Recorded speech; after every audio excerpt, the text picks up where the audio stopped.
तो कांग्रेस में मचा घमासान अब खत्म होने की बजाय जंगल की आग की तरह आगे बढ़ रहा है।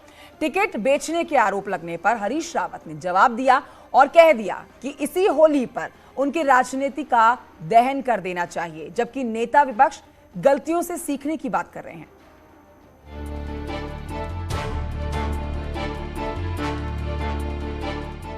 कांग्रेस के कार्यकारी अध्यक्ष रणजीत रावत ने खुलेआम campaign committee chairman Harish Rawat पर चुनाव में टिकट बेचने के आरोप लगाए और चुनाव हार चुके हरीश रावत को ये बात इतनी बुरी लगी कि पार्टी को भगवान बताते हुए प्रार्थना की कि मुझे निष्कासित कर दिया जाए और सबको दिक्कत है तो होली के दिन मेरी राजनीति का दहन कर दें, मेरी सियासत को जला दें।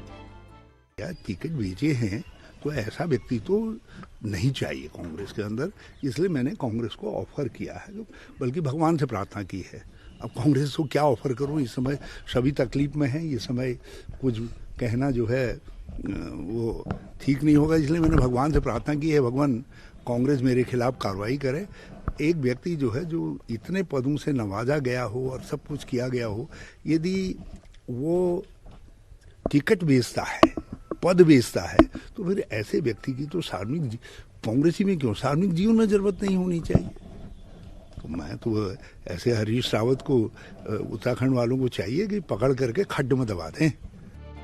हरीश रावत ने कहा कि अगर वो पार्टी में झगड़े, हार और बर्बादी की वजह है तो वो पार्टी भी छोड़ देंगे, लेकिन तभी जब पार्टी कहेगी। हरदा ने कहा बीजेपी मुस्लिम यूनिवर्सिटी को उनके नाम के साथ जोड़ रही है तो अब अपने भी लात मार रहे हैं। फसल बोए कोई और काटे कोई और को गलत बताने वाले नेता विपक्ष प्रीतम सिंह का कहना है कि अब 2022 में जो गलत हुआ उसे भविष्य में सुधारने पर काम होना चाहिए।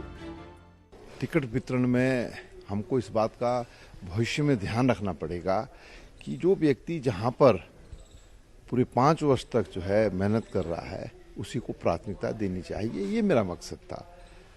और कोई ऐसी बात नहीं है, हम सब लोग बैठेंगे और जब हार पर मंथन होगा तो सब बातें सामने आएंगी। आपको ये क्यों लगा, आपको लगा कि इस बार ऐसा हुआ है कुछ? नहीं, देखिए अभी आपको पता है, तो जब हुआ है तो तभी तो मैंने कहा, नेता मैं क्यों कहता।